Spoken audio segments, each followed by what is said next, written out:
What is up, ladies and gentlemen, boys and girls? Episode 7 of the Be Great podcast coming in hot on this Friday afternoon. We just had Thursday night of week 1 last night, and man, was it a blast! It was so entertaining. Some good games. Well, really, two good games. A bunch of blowouts, obviously. And I think we learned a lot from last night. Now, I went 2-0 from my picks last night. I picked Colorado, I picked North Carolina. And we'll talk about those two games in particular.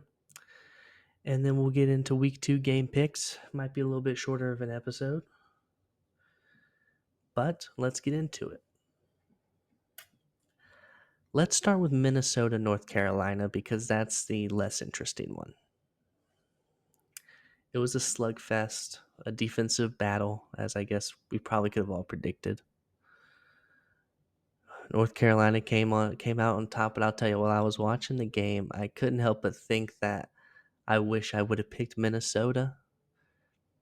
Now, obviously, my pick ended up being right, but man, while the game was going on, I did not feel good about the pick because North Carolina looked terrible offensively.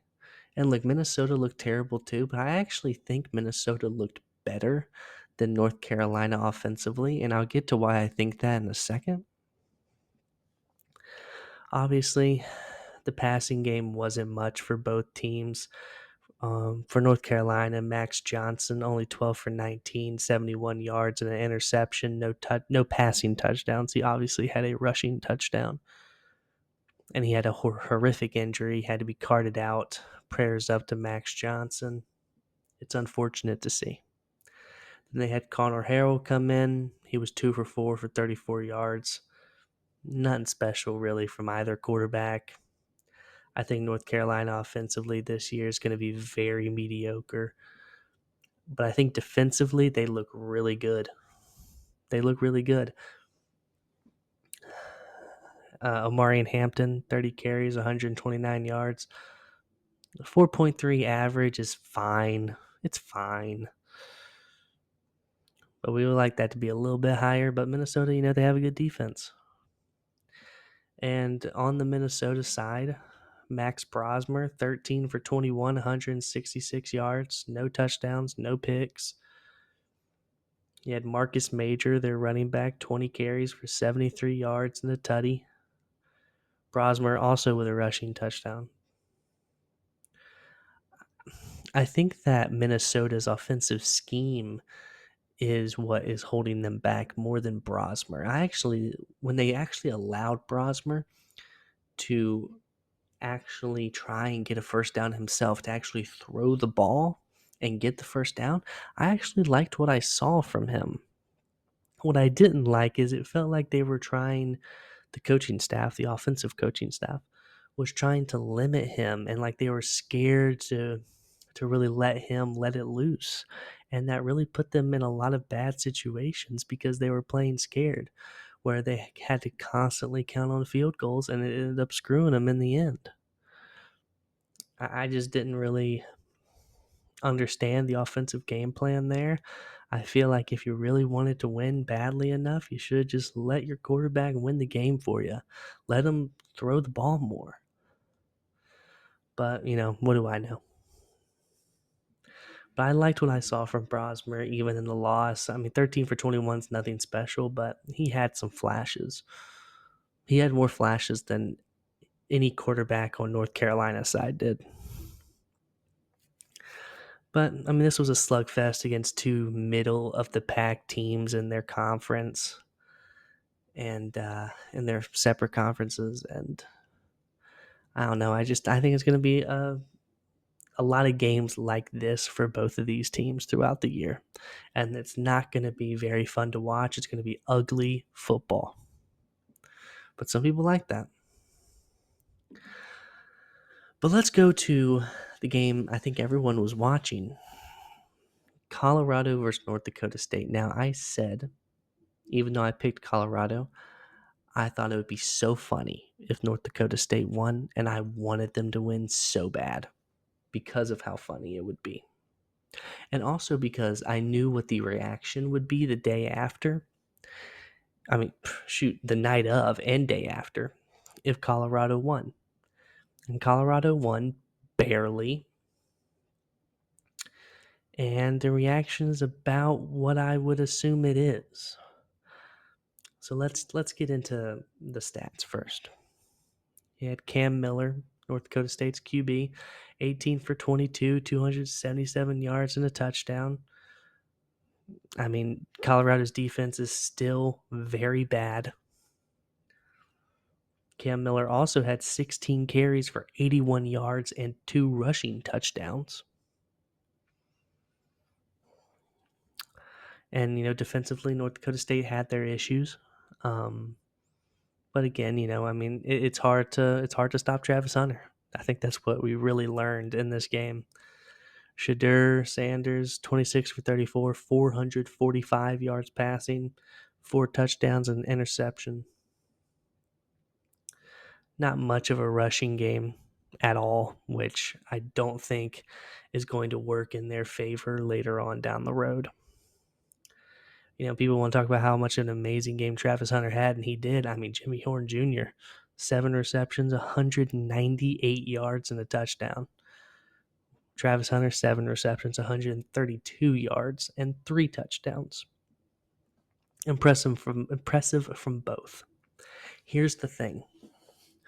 Number one, Colorado was very bailed out. There was a couple of occasions where I felt Travis Hunter pushed off. That should have been called offensive PI. The last drive should have been called targeting on the Colorado defensive player. I mean, Shiloh Sanders making dumb plays. I mean, the amount of late hits from Shiloh last night was absurd. Only one of them got called, and he's lucky only one of them got called. But what matters is they ended up winning the game, and I knew what the reaction would be. I knew it. I knew that if Colorado won, whether it was by 20 points or whether it was by 1 point, it ended up being 5, that the reaction would be absurd. And it is absurd. I mean, you have RG3 after the game's over. He tweets out, Shadur Sanders isn't just a top 5 pick. Travis Hunter isn't just a top 5 pick. They are both worthy of being the first pick in the NFL draft. I can get behind Travis Hunter being a first round draft pick, a first overall draft pick. Shadur, no. I don't see that. You cannot convince me Shadur is better than Carson Beck. You just can't. Okay, because you can sit there and say, "Oh, but look what Shadur did against an FCS team." By the way, we're saying all this overreaction to an FCS team that they beat. Okay, let's all just remember that. But we want to say, "Oh, because Shadur threw for 400 yards on an FCS opponent, he should, first overall pick." First overall pick. Which is a complete overreaction. Travis Hunter, I can see it. 100% I can see it. But I can't see it with Shadur. And I knew people were going to start talking like they just won the Super Bowl and ESPN was going to go crazy. And look, they might as well because Colorado ain't winning next week. That's for sure. They ain't winning next week.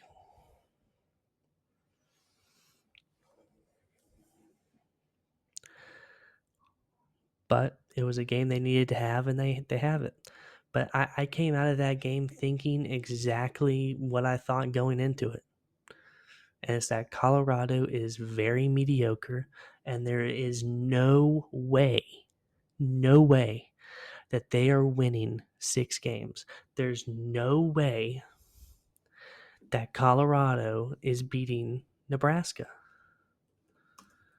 It's not going to happen. All right, look at their schedule.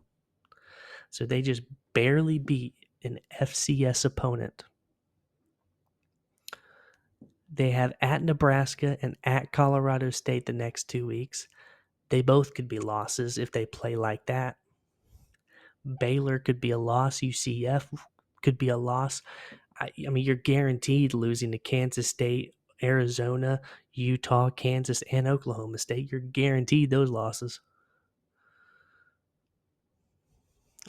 I don't see 6 wins. There's no way I see a bowl game. No way I see a bowl game.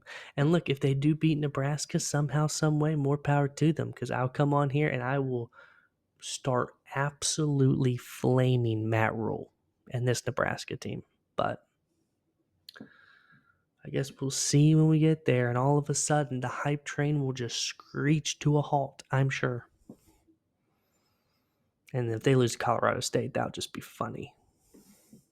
That'll just be hilarious at that point. But it was a good night of football. We have a good night of football coming up tonight with TCU Stanford. Wisconsin, Western Michigan, another interesting one. Michigan State versus FAU, another interesting one. So, we'll have some games tonight. We'll have to see how the Jonathan Smith era looks and starts with Michigan State. We'll have to see how TCU looks at Stanford. Can they rebound from last year? Have to see how Tyler Van Dyke looks against Western Michigan. Some good games tonight. But let's get into the week 2 game picks. And I will remind everyone that the reason I'm doing week 2 game picks before week 1 is even in the books is because I will be out all next week. I will be on vacation with my family. So you will not be having any episodes next week. The next episode will be on September 10th, which is the Tuesday after week 2, which is why I'm going to go ahead and do these week 2 picks. And I will come back from week 2. We'll probably have a long episode on Tuesday because I'm sure I'll have a lot to talk about. But that's the plan. So week 2. 2 games on Friday that I'm going to pick. BYU versus SMU is the first one. So luckily, I got to see SMU play against Nevada, the Wolfpack. SMU did not look good. They looked weak. Offensively, they struggled. Defensively, they struggled. But I don't think BYU is very good, and they're at home. That's their home opener. So I'm going to pick SMU for that game. Duke at Northwestern is an interesting one, isn't it? On a Friday night, a whole new look Duke team with Malik Murphy. We'll have to see how Northwestern looks this year after being way better than people expected last year. I'm going to pick Duke to get the win. Not very confident in it. I think both these teams are going to be towards the bottom of their respected. I think it's respected conferences. Whatever the word is. But I'm going to go with Duke. And then on Saturday, we have some bangers. The main one being Texas versus Michigan. I've talked about this game a little bit before in another episode, and I'm going to stick to what I said then. I think Texas wins this game. I think Michigan is set for a down year this year, and I just don't see Michigan. I don't see them being trash by any means. I just think right now Texas is too talented on both sides of the ball for Michigan. And I think that Michigan offense is really going to struggle to score on Texas. Arkansas versus Oklahoma State. I'll tell you what, this game has gotten very interesting with how Arkansas looked against Pine Bluff last night. 70-0. I mean, is Sam Pittman back? Did I miss something? I'm going to go with Oklahoma State, though. They're at home.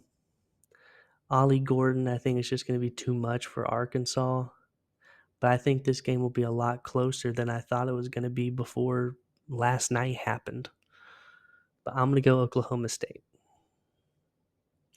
South Carolina versus Kentucky. Both these teams starting their SEC play early in week 2. I think Kentucky gets the win. They're at home. A lot of it's going to depend on how Brock Vandergriff looks. We didn't really see him much at UGA. So we'll have to see. He has the starting role. How's he going to look? But I just think the South Carolina team's really bad. And after what I saw last night, Arkansas might be better than them. So I'm going to go Kentucky. Michigan State versus Maryland. Another interesting one.